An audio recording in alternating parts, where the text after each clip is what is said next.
They said the house had been empty for 11 years. That was the first thing the real estate agent mentioned when she handed Marcus and Diana Holt the keys. Not the original hardwood floors, not the original brick fireplace, not the generous backyard that stretched all the way to the tree line. No, the very first thing out of her mouth was how long the house had been sitting there, waiting. Marcus laughed it off. He was good at that, laughing things off. He was the kind of man who believed that old houses had old stories, and old stories were just that, stories, nothing more. Diana didn't laugh. She stood at the end of the gravel driveway and looked up at the second-floor windows, and for just a moment, just a fraction of a second, she thought she saw the curtain in the far left window move. She told herself it was the wind. She told herself the same thing she always told herself when something made the small hairs on her arms stand up. She told herself she was being ridiculous. They moved in on a Saturday in October, which in hindsight felt like the universe had a very specific sense of humor. The house was at the end of Wren's Mill Road, just outside a small town in western Pennsylvania called Delford. Population, a little over 2,000, depending on who you asked and whether or not they counted the people in the cemetery on Route 9. That was an actual joke the locals told. Marcus heard it at the gas station on their first day and thought it was charming. Diana heard it and didn't smile at all. The house itself was a Victorian-era structure, 3 stories counting the attic, with a wraparound porch that sagged at the far right corner and wooden shutters that had long since faded from their original dark green to a kind of colorless gray. It had 6 bedrooms, 2.5 bathrooms, a basement that smelled like wet earth and iron, and a kitchen that looked as though it had been renovated sometime in the 1970s and then simply abandoned mid-thought. It was, by any objective measurement, too much house for 2 people and 1 10-year-old girl. Their daughter's name was Lily. She was small for her age, quiet in the way that some children are quiet. Not shy exactly, but careful, observant. She had her mother's dark eyes and her father's stubborn jaw, and she carried a worn stuffed rabbit named Mr. Ears everywhere she went. She had carried that rabbit since she was 2 years old. She left in the car when they moved in. Marcus noticed this later, much later, when he was trying to piece together a timeline of everything that had gone wrong. And he couldn't explain why it bothered him so much. It was just a stuffed animal. Kids grew out of things. But Lily had never gone anywhere without Mr. Ears before. Not once in 8 years. He found the rabbit still buckled into the back seat 3 weeks after they moved in, sitting upright, its glass eyes staring straight ahead at the headrest in front of it, and he had the sudden, irrational feeling that the rabbit was relieved to be out there, away from the house. He didn't tell Diana that part. The first strange thing happened on their 3rd night. Diana woke at 2:17 in the morning to the sound of someone walking in the hallway outside their bedroom door. The footsteps were slow, deliberate, heel, then toe, heel, then toe, like someone trying very hard to walk quietly and not quite managing it. She assumed it was Lily. She got up, opened the door, and looked down the hallway in both directions. Empty. The hallway ran the full length of the 2nd floor, with Lily's room at the far end, and a linen closet, and a guest bathroom in between. All 3 doors were closed. The floorboards were still. Diana stood there for a long moment, holding her breath, listening. Nothing. She checked on Lily. Her daughter was asleep, curled on her side with one hand tucked under her cheek, breathing slowly and evenly. The room smelled like the lavender spray Diana used on the pillows every night, and the nightlight in the corner cast a soft amber glow over everything. Normal. Peaceful. Diana went back to bed and told herself the house was old. Old houses settled. Old houses made sounds. The footsteps came back the next night at the exact same time, and the night after that. By the end of the first week, Diana had stopped getting up to check. Marcus had a home office on the 3rd floor, in what had originally been a sewing room. It was the smallest room in the house, barely large enough for his desk, his monitor, his bookshelves, but it had a window that looked out over the backyard and the tree line beyond, and he liked the view. He worked long hours. He was a data analyst for a logistics firm, and the work was the kind that expanded to fill whatever time you gave it. So he was often up there until midnight or later, the house quiet around him, the cursor blinking on his screen. It was in that room, on a Tuesday night in the third week of October, that Marcus first noticed the marks.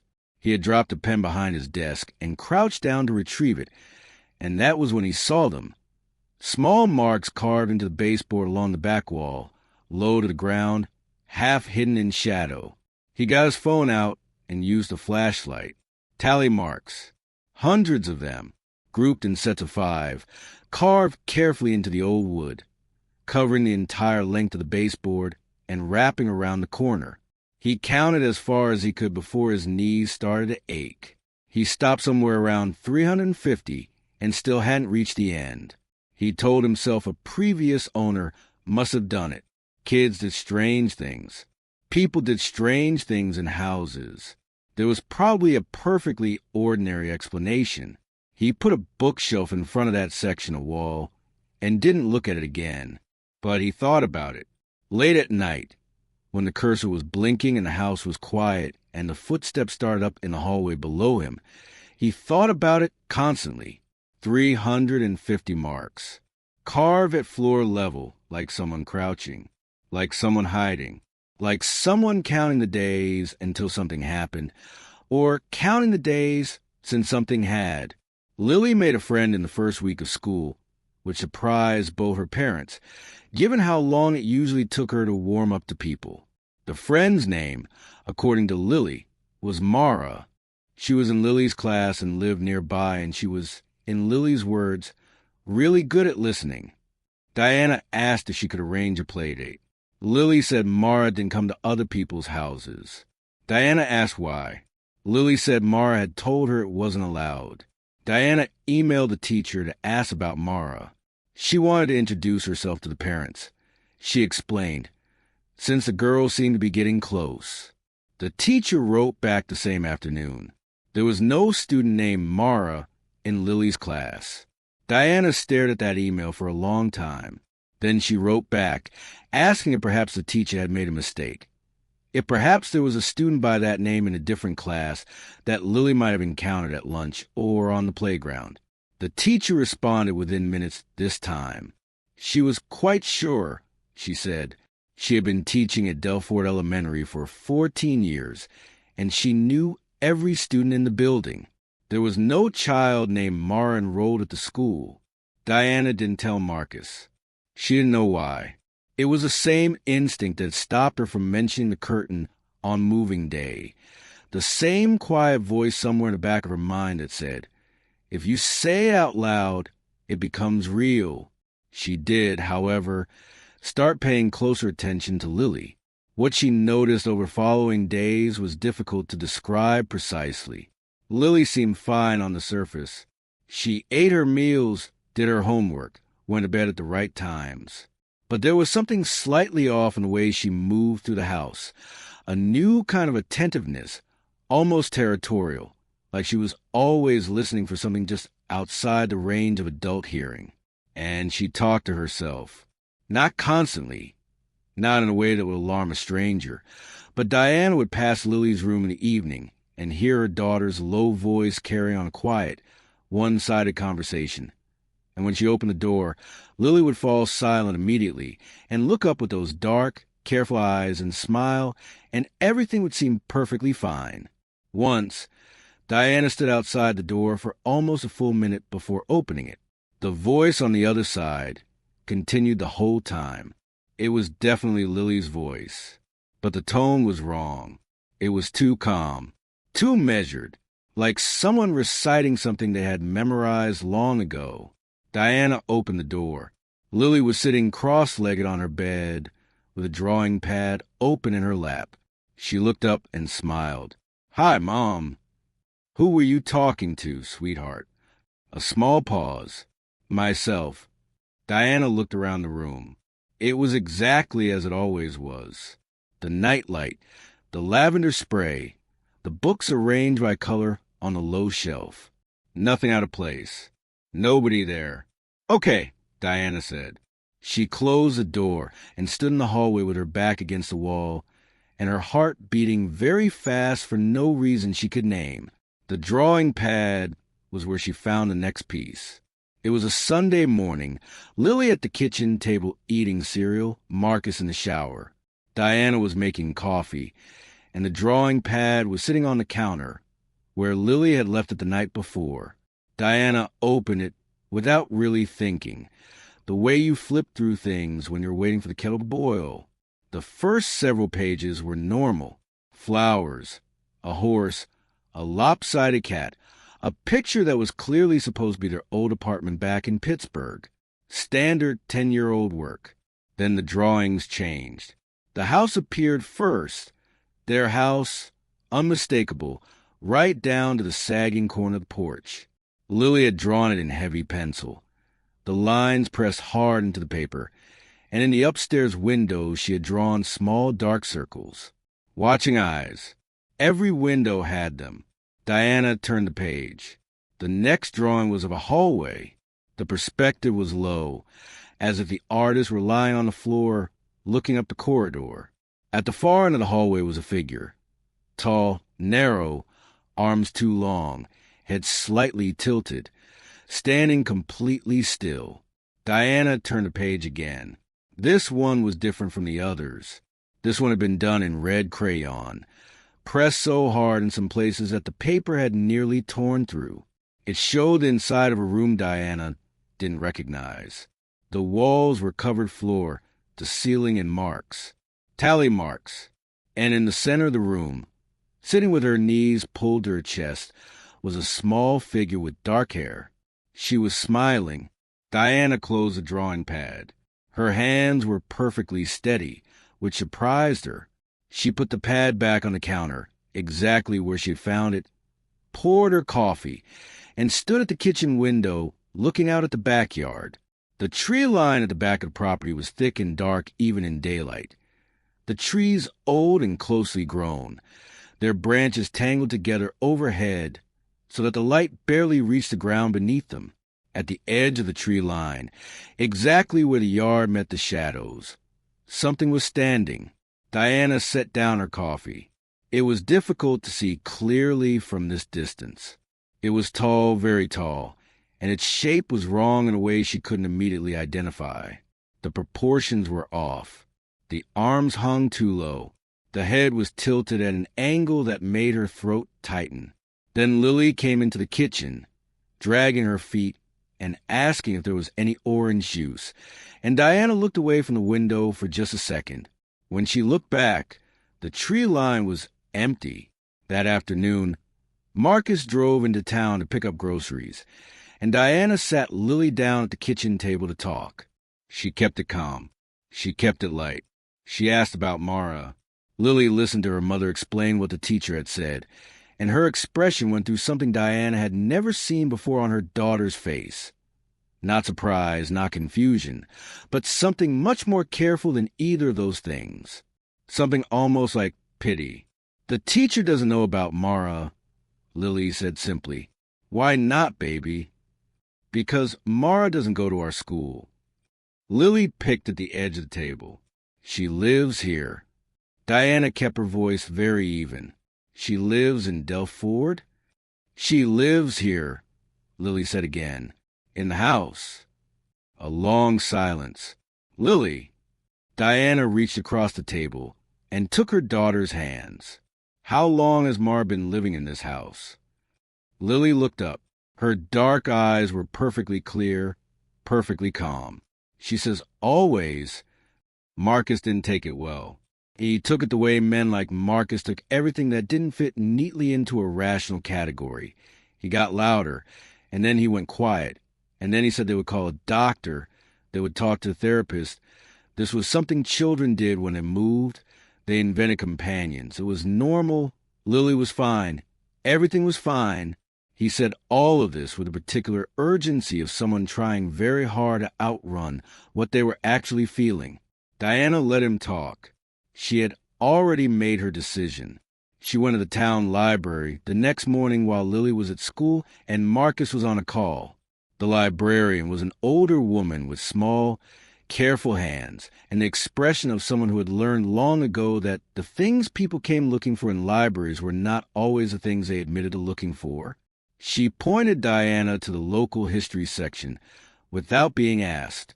It took most of the morning. The house on Wren's Mill Road had been built in 1887 by a man named Edmund Crale. He had lived there alone for most of his life. The local newspaper archives described him as a recluse, an eccentric, a man who had, in the last decade of his life, become consumed by something the articles refer to carefully as an obsession of a deeply private nature. In 1931, a neighbor reported that she hadn't seen Edmund Crale in several weeks. When the local sheriff went to check on him, he found the house empty, except for the marks carved into the walls of the attic room. Tally marks, covering every surface, walls, floor, ceiling, from baseboard to rafter. The newspaper said there were thousands of them. Edmund Crale was never found. The house changed hands 4 times between 1931 and 1974. Diana wrote down every family name. Then she started cross-referencing. She was there until the library closed. 3 of the 4 families had reported, at various points during their time in the house, that a child in the household had begun speaking of an unseen companion. In 2 of those cases, the families left the house within a year. In one case, the Hartwell family, 1954 and 1958, there was a gap in the records, a silence that lasted almost 8 months, followed by a brief notice in the local paper. Their daughter, age 9, had gone missing from property. She was never found either. Diana drove home in the gray afternoon light with her notes on the passenger seat and her hand steady on the wheel. She had that same strange stillness in her body that she felt when she found Lily's drawings, a clarity that came from being past the point of denying something. She called Marcus from the driveway. "We have to leave," she said. "I'm not asking. I'm not discussing it. We are leaving this house." A pause. "Diana, tonight, Marcus. We take Lily and we go to a hotel, and we don't come back." Another pause. Longer this time. "Okay," he said. She walked into the house through the front door and stood in the hallway and called Lily's name. No answer. She went upstairs. Lily's room was empty. She checked the bathroom, the guest room, the linen closet. She went up to the 3rd floor and checked Marcus's office, moving faster now, the steadiness beginning to crack. She found the attic door open. She had never seen that door open before. She hadn't even been sure it was a functional door. It was set into the wall at the end of the 3rd floor hallway, small and low, painted over so many times that the seams had almost disappeared. But it was open now just slightly, and there was light coming from beyond it, not electric light, something softer, warmer, less certain. Diana pushed it open. The attic ran the full length of the house, low-ceilinged and angled with the slope of the roof, smelling of old wood and dust and something else she couldn't name. The light was coming from a single bare bulb that hung from the center beam, swinging very slightly as though someone had recently brushed past it. The walls were covered in tally marks. Not just the walls. The floor, the rafters, the underside of every beam. Thousands of them, just like the newspaper had described, carved deep into the old wood, some of them dark with age, others. And this was a part that stopped Diana's breath entirely, fresh. Still pale, still raw. Lily was standing at the far end of the attic, facing the wall. "Lily!" Diana's voice came out quieter than she intended. Her daughter turned around slowly. Lily's face was calm. Her eyes were clear. She was smiling in a way that Diana recognized as her daughter's smile, familiar, loved. But something in it was not quite right. Not wrong enough to name. Just a degree or 2 off from true. "She wants to show you something," Lily said. "Baby, we're leaving. We're leaving right now. Come to me. She says you found the records. Lily tilted her head, and the angle was wrong, and Diana felt the bottom drop out of her stomach. She says you understand now.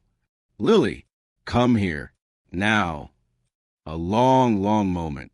Then Lily blinked, and something shifted in her face, like a light changing behind a window, and she was just Lily again, fully and entirely, looking slightly confused, looking around the attic as if she didn't entirely know how she had gotten there.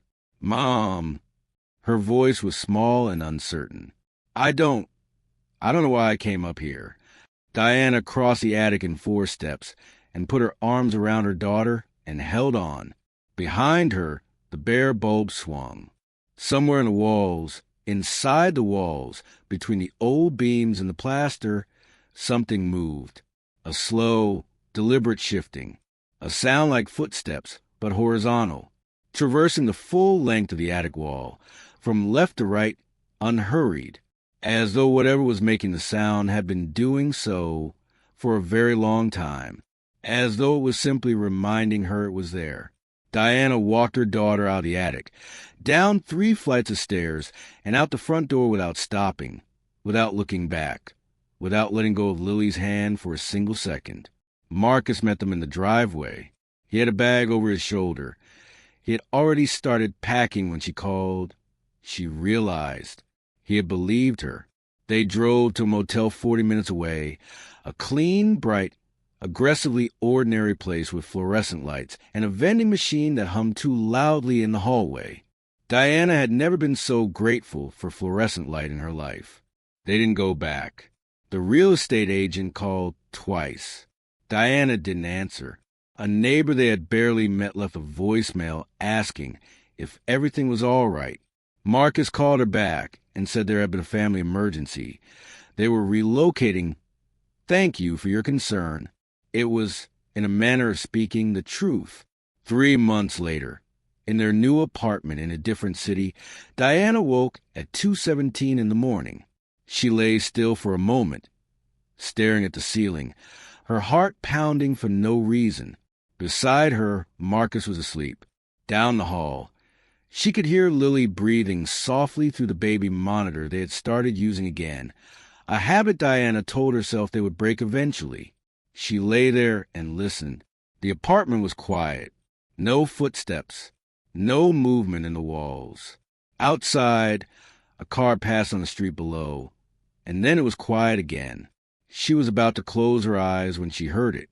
From Lily's room, low and calm, her daughter's voice, carrying on a quiet conversation, the words too soft to make out, the tone measured and precise. Diana did not get out of bed. She did not open the door.